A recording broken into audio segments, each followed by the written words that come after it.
Várnai Gusztáv doktor vagyok, fog- és szájbetegségek szakorvosa, fogpótlástan konzerváló fogászati szakorvos és szájsebész szakorvos vagyok. Az 50-es években születtem, és a Honvéd kórházban dolgozom, és egy magánklinikám van. Ebben foglalkozom. Egyúttal a hobbim is, a fogászat. Ez találkozik tulajdonképpen a foglalkozásom a hobbimmal is. Nagyon nagy szeretettel és alázattal végzem ezt a munkát. A Bezelédi Gimnáziumban érettségiztem, gyakorlatilag a pályám már a gimnáziumban megpecsételődött, hiszen szülői identitásban aprólékosan, nem presszionálva próbálták a szakma szeretetét megszeretni velem, megmutatni, gyakorlatilag bemutatni, hozzászoktatni ahhoz a foglalkozáshoz, hivatáshoz, amitől nagyon sok ember fél, és gyakorlatilag édesapám, aki az orvos továbbképző intézetben volt osztályvezető főorvos, nagyon ügyesen becserkészett óvatosan ahhoz, hogy megszeressem, elfogadjam ezt a pályát, úgyhogy mire az érettségére került a sor, gyakorlatilag megvolt már az irány, hogy a fizikát, biológiát, amiből felvételi volt, kicsit erőteljesebben tanuljam, foglalkozzam vele, hogy sikeres felvételit nyerjek a Semmelweis Orvostudományi Egyetem fogorvostudományi karára. A végzés után kicsit ahhoz, hogy önálló életet is éljek, és a fogászatnak egy speciális ága az úgynevezett parodontológia, amely a fogálybetegségekkel foglalkozik, és egyben ez nekem azért megtetszett, mert gyakorlatilag ebben az egész emberi test benne van, hiszen nagy összefüggések vannak a parodontológia és az egész szervezet között, hiszen a szájban lévő betegségek azok tükröződnek az egyéb szisztémás, tehát általános betegségekkel, ami a szervezetben van. Ezért Szolnok megyében, Szolnokon alakult az első ilyen vidéki rendelő, és ezért gyakorlatilag ott kezdtem a pályámat.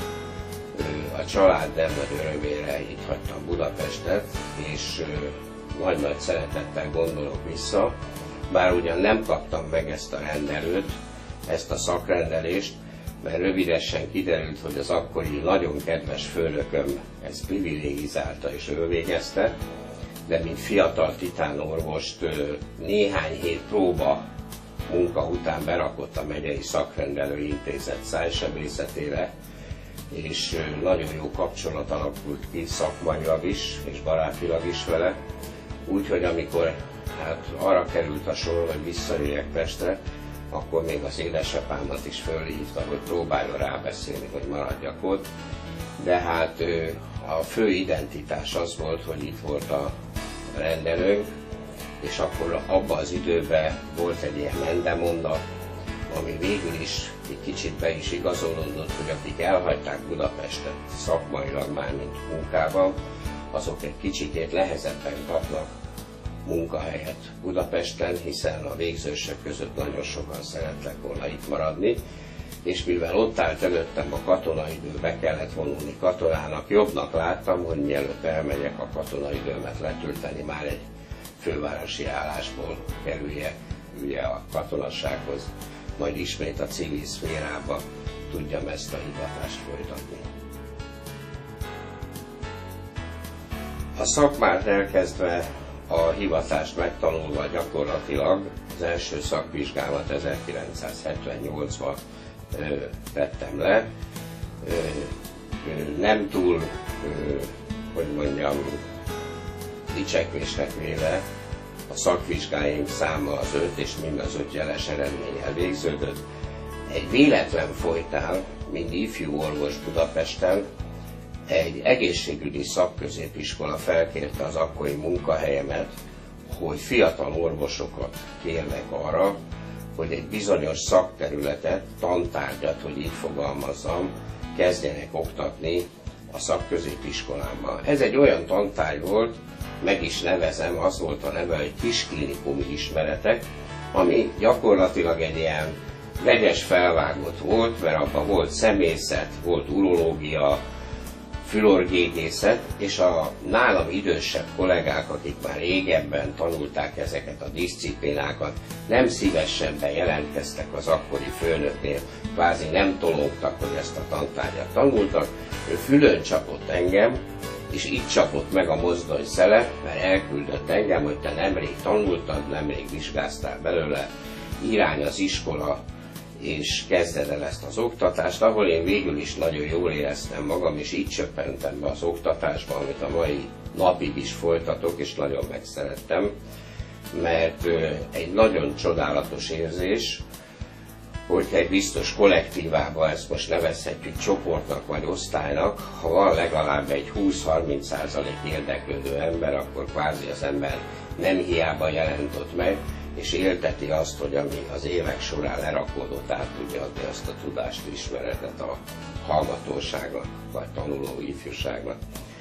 Úgyhogy a tanítást a munkám mellett, a hivatásom mellett, tehát kvázi a gyakorló fogorvosi szájsebészeti munka mellett a mai napot folytatom. Írtam tankönyvet, tankönyvrészletet ebből.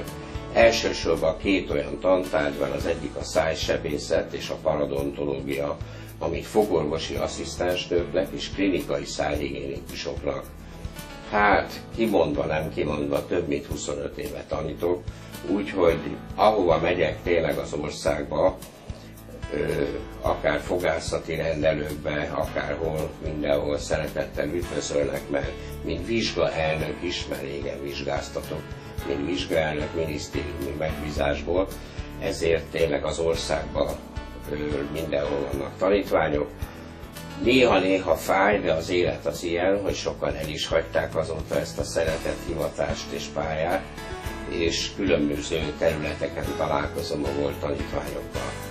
Fogorvosta hallgatók, mi rezidensek szintén ugyanezt elmondhatom, nagyon sok szakmai sikerekkel és hálával a mai napig telefonálnak, konzultálnak velem, és néhányan úgy gondolták, hogy a földgolyó más területén próbálják ezt a hivatást, sikereket továbbvinni, megállni az életbe és a szakmába a helyüket, de nagyon-nagyon jó érzés, hogy valamikor az első töméseket, az első fogáltávolításokat, hát kvázi az én hátteremben történtek ezek a beavatkozások.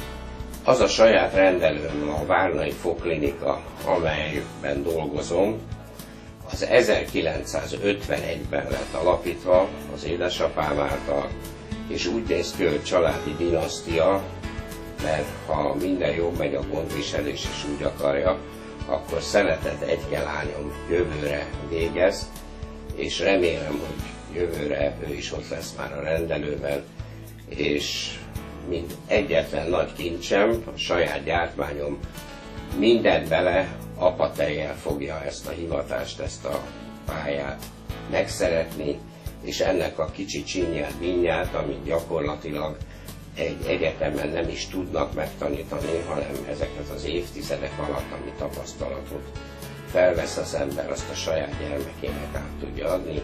Úgy érzem, hogy ez olyan, mint amikor elültetnek egy fát, hosszú évekig várnak, és egyszer csak beérik a gyümölcs, és születelhetünk. Én remélem, hogy nagyon boldog, még néhány évet tudok születelni, amikor majd a lányom átveszi ezt, és azt hiszem, ez egy nagyon boldog perc és évek lesznek az életemben. Ha a szakmai sikereimről kell beszélnem, akkor talán tulajdonképpen azt mondanám, hogy minden egyéni betegem, aki megtisztel avval, hogy bejön a rendelőmbe, és fogászati problémáit, vagy bármely szájban lévő problémáit megoldhatom, és megelégedéssel van velem szembe, illetve a szakmámmal, vagy a szakterületemmel, illetve a megoldott problémával, az nekem egy szakmai siker. Természetesen emellett nyilvánvaló, hogy vannak állami elismerések is, kiváló orvosi cím, kiváló munkáért kitüntetés, Széchenyi Ödön-díj és egyéb ilyen díjakat kaptam, ami nagyon nagy megtiszteltetés. A főtanácsosi cím is egy nagy megtiszteltetés, ami élteti az ember, gyakorlatilag olyan, mintha egy vitamint kapna, de nem szabad az embernek elbíznia magát, és ez a pálya, ez a diszciplína, ami hatalmas nagy fejlődéssel van nap mint nap, ez gyakorlatilag maradéktalan és fáradhatatlan továbbtanulást és képzést kíván az embertől. Ezen kívül természetesen tagságokban is részt veszek aktívan.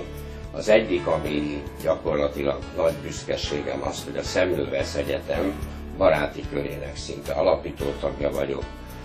Remélem, hogy a felnövekvő ifjúság továbbra is az Alma Matert szeretni fogja, és egyre több fiatalabb arcot lehet majd látni. Ezen kívül a Szájseb Arc és Árcsont Szájsebészeti Társaság tagja vagyok, a Magyar Fogorvos Egyesületnek és számtalan ilyen egyesületnek. A hobbiról, szabadidőről talán azt tudnám mondani, hogy ebben egy kicsit szegényes vagyok, hiszen elég sokat dolgozom, kb. 10-11 óra naponta. Az a feladat, amit állva vagy ülve el kell töltenem ahhoz, hogy estére egy kicsit elfáradjak, de örömteljen mondhatom, hogy egy nagyon jó családi hátterem van. Éva feleségem nagyon elnéző, még akkor is, hogyha vasárnaponként a könyveket bújva, vagy a cikkeket írva nem vele sétálok, vagy vele kirándulok, hanem tudja, hogy a tudomány és az én lelki kielégítésem szempontjából ezben elnéző, és akkor ő valamilyen más elfoglaltságot keres magának. Óriási, nagyon jó érzés az, hogy gyakorlatilag egy vasárnapi ebédnél már tudományról tudunk vitatkozni a lányommal, ugye, mert felső éves a Semmelweis Egyetem fogorvostudományi karán, és gyakorlatilag elég megható dolog, és nagyon jó érzés, hogy ugyanazokat a lépcsőket koptatja. Gyakorlatilag még vannak olyan közös tanáraink, akik még vizsgázott is nála, akiknél még én is vizsgáztam. Lehet, hogy azok még fiatalabb tanárok voltak kronológiailag, de a nevük ugyanaz, és hát nekem is vannak történéseim róla, és a gyerekem is tulajdonképpen már közösen tudunk beszélni ezekről a volt közös oktatóinkról, aki minket felkészített a pályáról. A hobbimról talán annyit mondanék, hogy említettem, hogy gyakorlatilag az orvostudomány, ezen belül a szűkebb szakterületem egyben találkozik a hobbimmal is. Ezekből született néhány, mondhatnám, olyan világszabadalom, implantátum, fertőtlenítőszer, amelyet már a kollégák, asszisztensnők és fogorvosok nagy-nagy megelégedéssel használják. Vannak ilyen fogászati implantátumok, talán, ha még elmondhatnám, hogy Magyarországon az első fogászati implantológiával kapcsolatos könyvet én írtam. Ennek a rövid története az, hogy egy házi orvos barátom felkeresett, hogy apa, jönnek a betegek és kérdeznek erről mint házi orvost a fogászati implantátumról, és én erről nem tudok semmit. És az 54. születésnapján, mikor fölköszöntettem, átadtam a könyvemből egy példát, és azt mondtam, hogy kérlek szépen, óhajott parancs, és megszületett egy könyv, olvasd el szeretettel, és utána közvetítheted le a betegeinek azt, hogy miről is szól a fogászati implantológia.